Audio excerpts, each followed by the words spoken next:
So, what if I told you that a lost branch of the Nile River, one that vanished 2,000 years ago, has been brought back to life to flow across the Sinai desert? It honestly sounds like something out of a myth, right? But it's very real, and it's the result of one of the most incredible engineering projects on the planet. We're going to break down exactly how they're pulling it off. And that's really the big question, isn't it?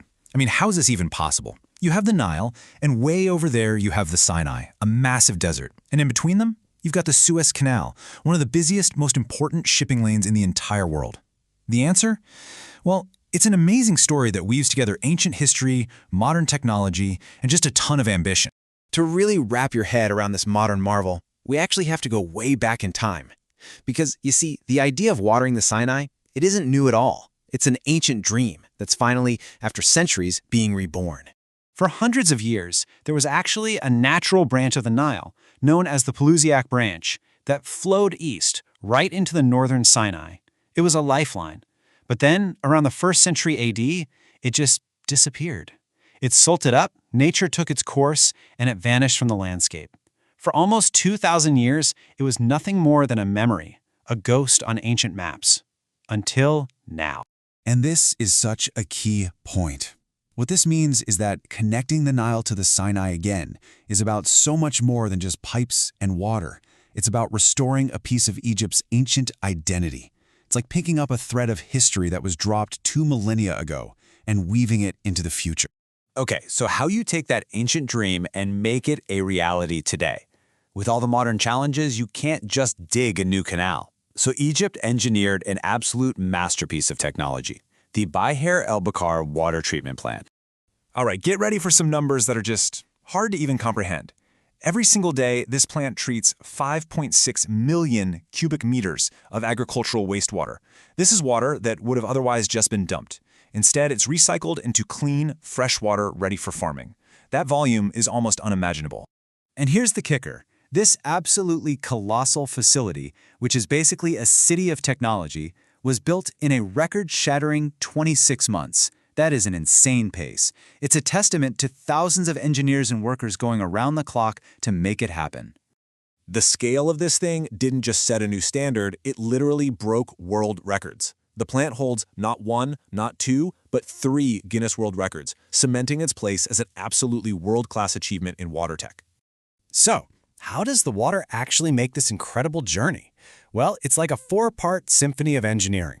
First, it's collected. Then it's treated at that record-breaking plant. Then comes the real magic trick. The water is pumped into these massive tunnels that dive deep underneath the Suez Canal. And finally, it comes up on the other side, ready to bring life to the desert. Okay, so we've seen the how, the incredible engineering. But what is this all for? This is where the story gets truly transformative. This is about turning sand into soil, desert into Greenland. The end goal here is to cultivate 500,000 acres of desert. Now just try to picture that. That is an enormous new patch of green on the map of Egypt, an area that for all of history was considered totally barren. The transformation is just stark. On one side, you have the Sinai as it's been for thousands of years, remote, arid, undeveloped.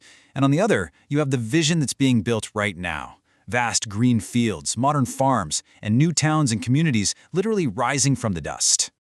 And look, they're not just planting anything out there. No, this is all about strategy. They're focusing on essential crops, things like wheat, corn, sugar beets, crops that will directly boost Egypt's food security and make it less dependent on imports from other countries. So let's zoom out for a minute, because this project's impact goes way, way beyond the farm. This is really about reshaping the nation's economy, its security, its entire population distribution. It is about building a completely new future for the country. This isn't just a farming project. It is a massive piece of national strategy. It hits 4 huge targets all at once. It provides food security, it sparks major economic growth, it strengthens national security by developing a really sensitive border region, and it shows Egypt's leadership in solving huge, complex problems. And you know, behind every big strategy, there are people. This is a massive job creator. We're talking tens of thousands of new jobs in farming, in food processing, and transportation. It's about building entirely new towns and giving families a real future in a land that never offered one before. And this quote from President Sisi, it's a really clear signal. It is an open invitation. The government has done the heavy lifting, they've built this incredible infrastructure, and now they're basically saying to the world and to their own people, Sinai is ready. Come here, build, invest, and grow with us. So an ancient river has been reborn through modern genius. A desert is starting to bloom, and a whole new chapter for Egypt is being written. A project this ambitious just proves that the limits of what we think is possible, well, they can be redrawn. And that leaves us with one big question.